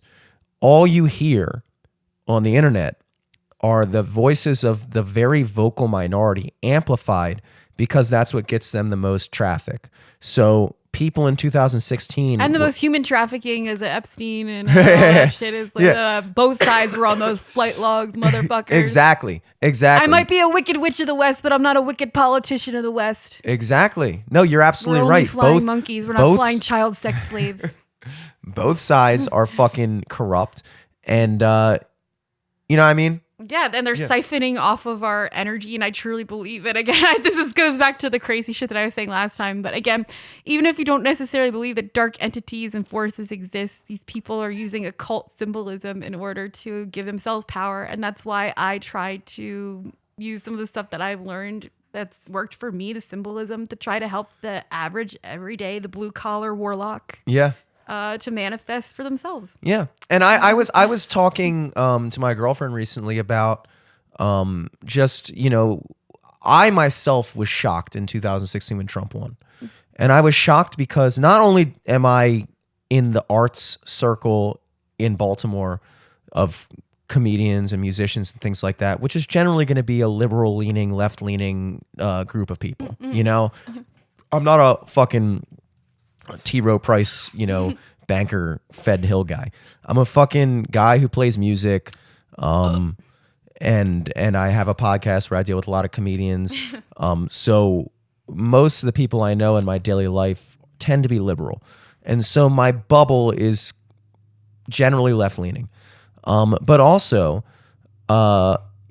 just the amount of media coverage that you saw everywhere that exclusively and solely amplified one line of thinking. The way the election was covered was basically like Trump didn't stand a chance. Hillary Clinton was going to run away with the election. It was going to be a complete blowout, which was ultimately probably them shooting themselves in the foot because a lot of Democrats probably didn't even feel the need to go out and vote because they thought it was such a landslide victory. It was a given. And then they wake up on fucking Wednesday morning and they're like, wait, what the fuck?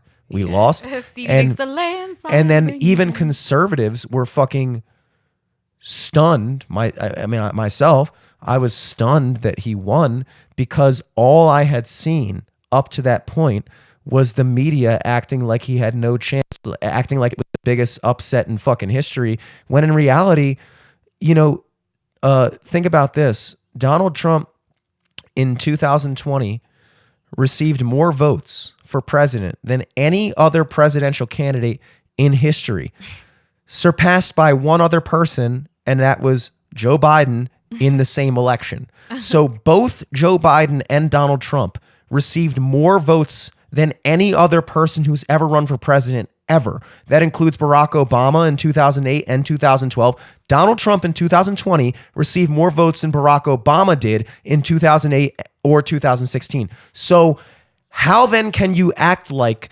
this is some fringe minority of far-right extremists that are Trump supporters? No, what you're really dealing with is a extremely large population in the country who aren't racists, who aren't fucking far-right white nationalists. They're just people who don't agree with you. And so the only fucking news you see when you turn on sports, when you turn on the awards ceremonies, music and shit, when you turn on a movie, when you turn on Netflix, all you see is one side being jammed down your fucking throat. And it makes you feel like they try to impose this image on you that like, oh, you don't believe in like every single aspect of the trans agenda. You're in the minority. Most people do agree that there's no such thing as a man and a woman. It's just a construct. Most people do agree that white people suck. Most people, no, it's like most people don't. Most people don't, or at least half of them don't. But they try to make you feel like no one else agrees with you. And then you look at the election results, you're like, wait, I thought you said I was like, I kind of fuck with Trump. And I've been kind of made to feel like that was like a really unique thing. Like only a really small minority of extremists agree with Trump. And it's like, wait, he got 22 million votes? That doesn't sound like a minority to me. That sounds like half the country. Right. So why are you trying to make me feel like I'm some type of fucking far right extremist when in reality, I'm just a fucking dude who disagrees with you? And apparently that's the worst fucking thing ever. Right. No, absolutely. But yet I'm the guy who's a fucking oppressor. Right. And then that's the thing is that people can't have discourse anymore with people that have different opinions from them. And you can't have friendships or relationships. And the majority of people in my family voted for Trump. The majority of my family. I didn't. I don't. But I have to fucking get along with them. Like I have to keep them in my life. Like all these people that's saying that like they completely disown their family because of a different political view. It's like, it's horrible. It's silly and it doesn't lead to anything good. And I like, look at Hillary Clinton. She's a reptile. She's a literal lizard person. It's like I didn't want to vote for her, but I jumped on the whole, feminist bandwagon and all that shit that Trump said about grabbing women by their pussy and stuff. But I'm like, I look back on that now and I'm just like, well, at least he like admitted it.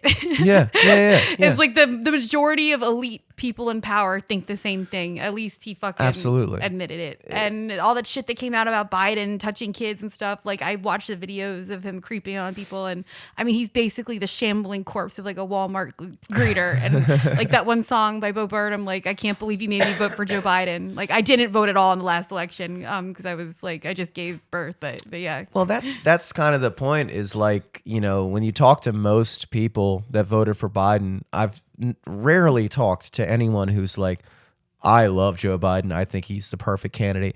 Nobody was stoked about Joe Biden. It's just, I can't believe it's like, that's the best that they could do. And it's like, yeah, that election was Trump versus not Trump. That's what it was. It was Trump versus not Trump. We had Bernie Sanders. We had Jewish Dumbledore. Yeah. What the fuck happened? Yeah, you had Bernie Sanders. And I honestly, I liked Bernie Sanders to a point.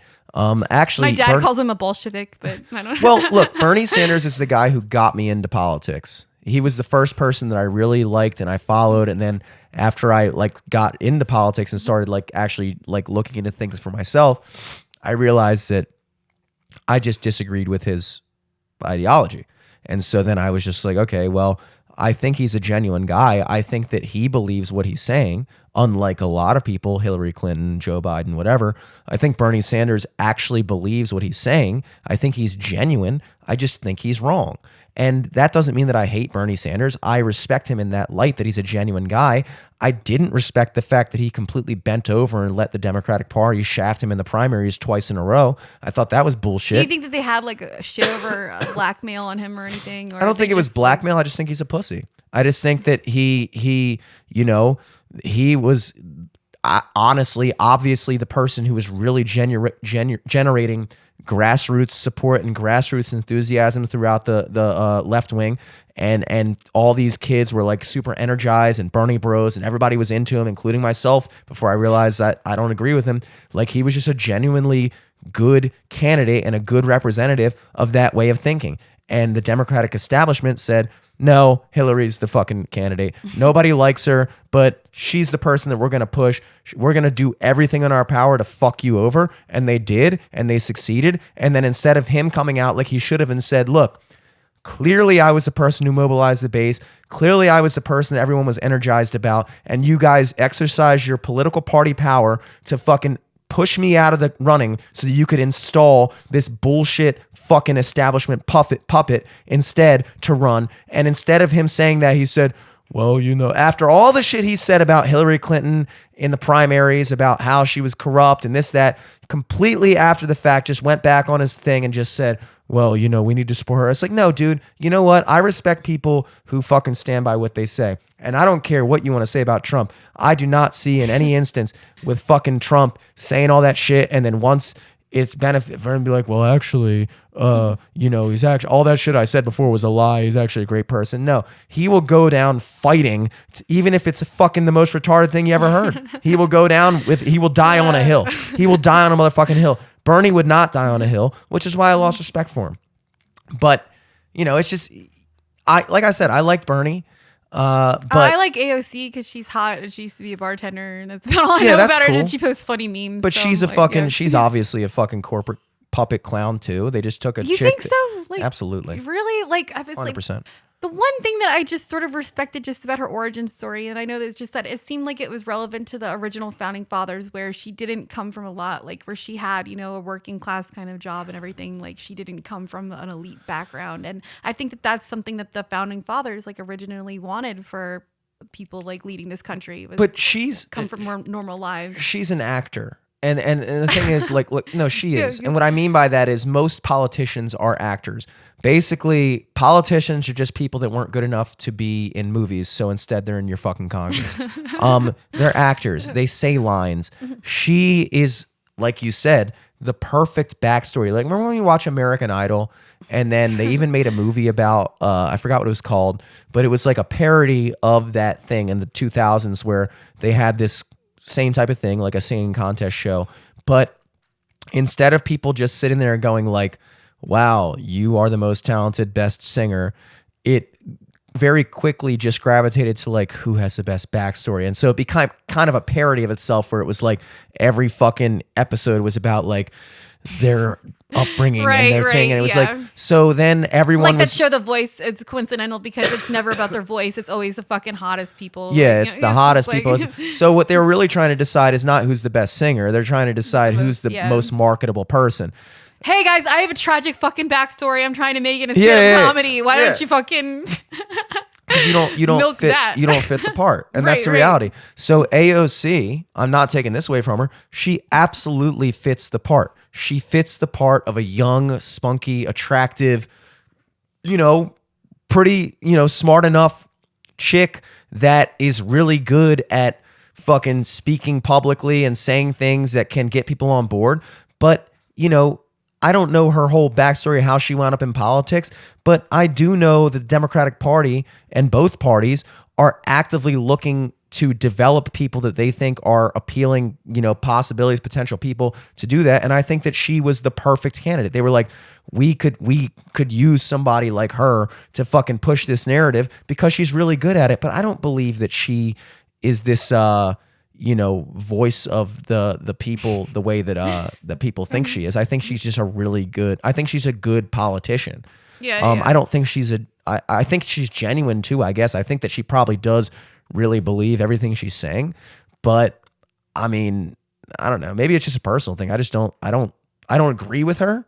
But like I said, I don't agree with Bernie Sanders, but at least I kind of like think he's genuine. I'm still on the fence of whether or not she's genuine. I'm still on the fence of whether or not she's like a fucking corporate puppet. They were like, look, we're gonna, push these fucking chicks because they're like women of color, and we're gonna call them the fucking squad, and they're gonna be like, everybody's gonna be like making memes about how awesome they are, and like she's always grandstanding and fucking, doing the whole black church thing when she's doing her speech last week, like, and I can't believe you said that. Oh, he's in me now, baby. It's a woman of color. I'm like, all right, man, lay off. Like you're fucking. I'm not appealed to by that shit. Fucking say something that makes sense. How about that? So let's start there. Okay, I can respect that. Wow. Should we talk about the spy balloon before we? Let's talk about the balloon. 99 Chinese balloons. The spy balloon, I really don't. I just thought of that. I brought that up earlier, pre-show, because I thought it was like something that was relevant. I neglected to talk about it on Live from the Studio, but again, because I just didn't. And this is I guess where I'm coming at it from the conspiracy angle. The fact that we didn't think it was that big of a deal is the conspiracy in my mind. That's the one take that I've heard that I'm like, it's so easy to take anything that happens and spin it however you want to spin it. If we wanted to, if the media decided to take this which I believe they would have if Trump was in office and not Joe Biden. I believe the media would have taken this and made it to be this unbelievable fucking travesty. We're in danger. Our national security is jeopardized. We are, I mean, like it would have been so easy to take this same story and amplify it into like code red. The Chinese are basically declaring war, but they didn't do that. At least that would be more interesting than like somebody's offensive tweet or something. Well, yeah. What they did instead was they took the fucking story and basically downplayed it to the point where it's just like, yeah, the Chinese have a fucking spy balloon flying over the entire continental United States. You know, those Chinese people always up to something. I know they started Chinese COVID. New Year? Couldn't that have just been like a floating lantern or whatever the hell? If it was in the shape of a dragon, I'd be more likely to believe it. But that was a Lizard people or the warlocks. Yeah.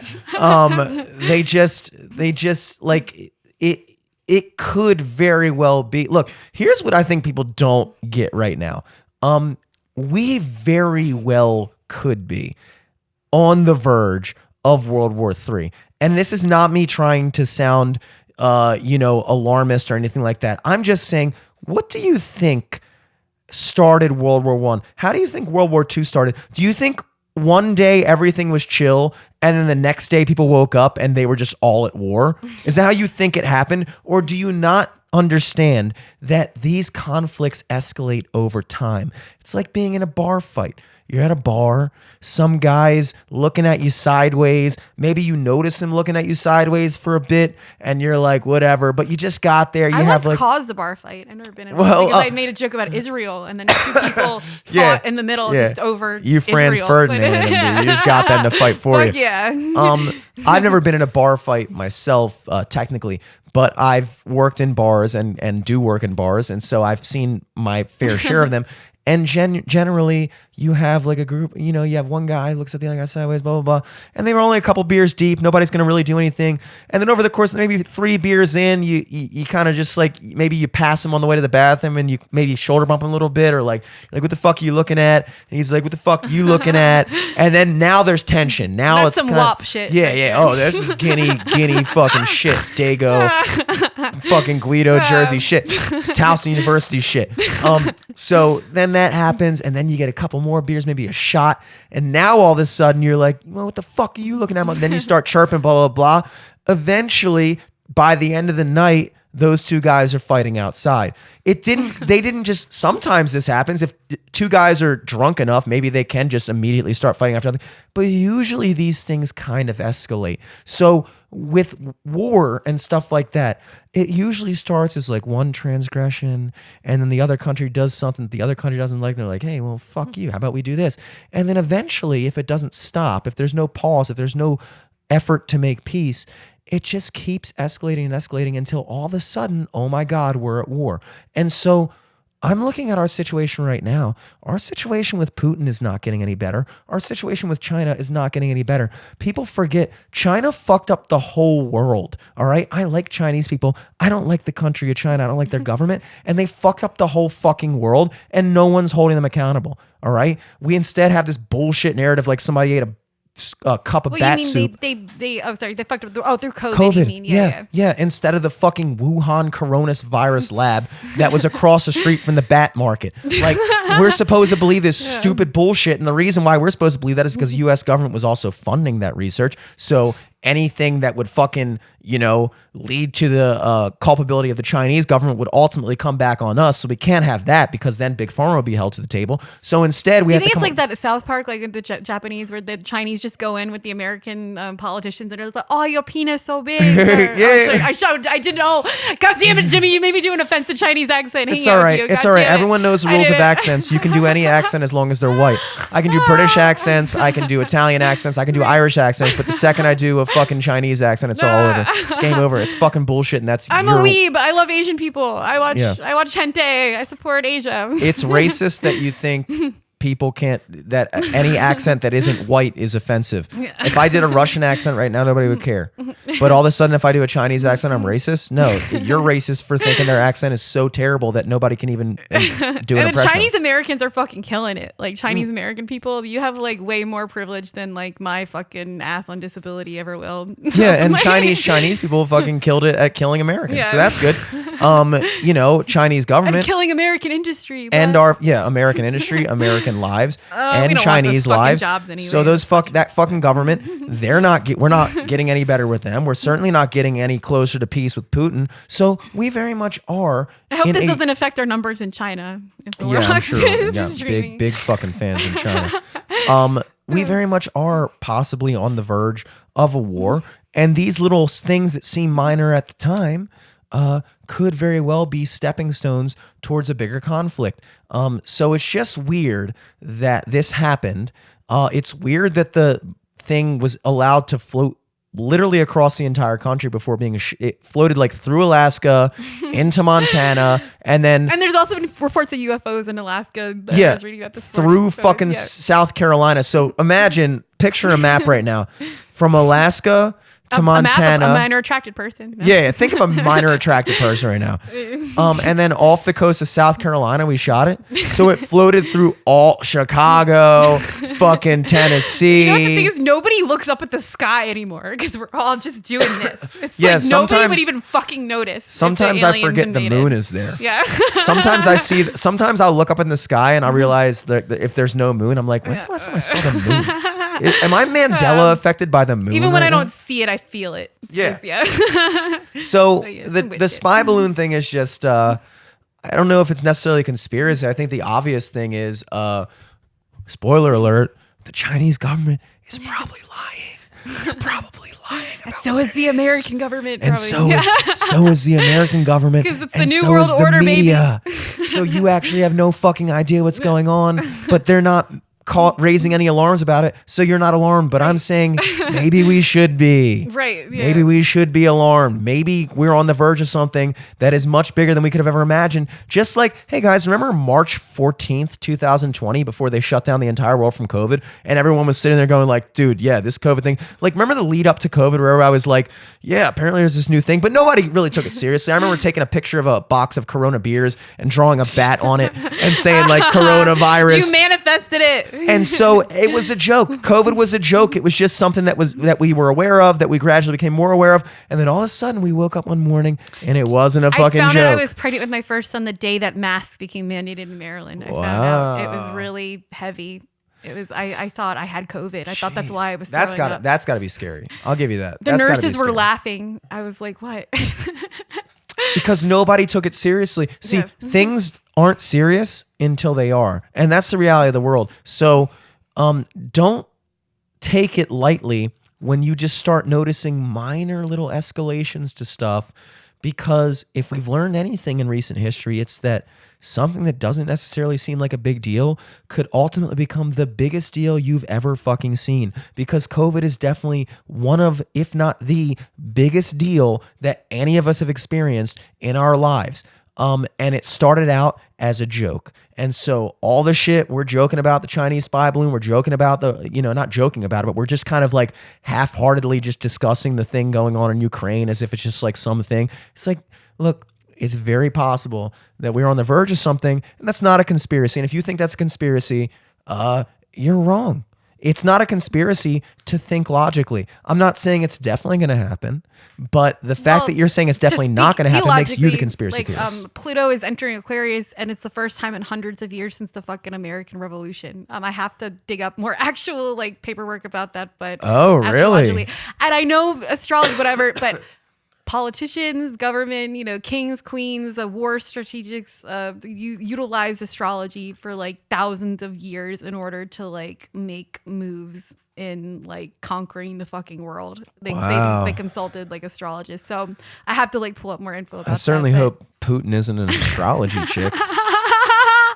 We should totally look. I need to look up Putin's chart. Yeah. It's If like- I see Putin say something like Mercury is in retrograde, I'm like, oh shit, we're fucked. This motherfucker's waiting for an eclipse or something, and it's gonna be game over. Right. I mean, and see, but the thing is I don't mean to sound like a dismissive, hippy dippy white girl bullshit thing, but this is all part of the age of Aquarius. It's all part of the new age coming, and I just want to remind people like the world isn't ending, like a new age is beginning, and this is why having personal faith is so important during times of conflict like these, because that's the only thing sometimes keeping you going is believing that the soul is eternal, that there is more to our existence, to the universe, than just this fucking world. Absolutely. We have to take care of it, of course. We're doing a shitty job, but to believe in something greater. And I think that's a good, unfortunately, I got to dip in a couple minutes, but I think that's a good place to kind of leave this quite whimsical discussion.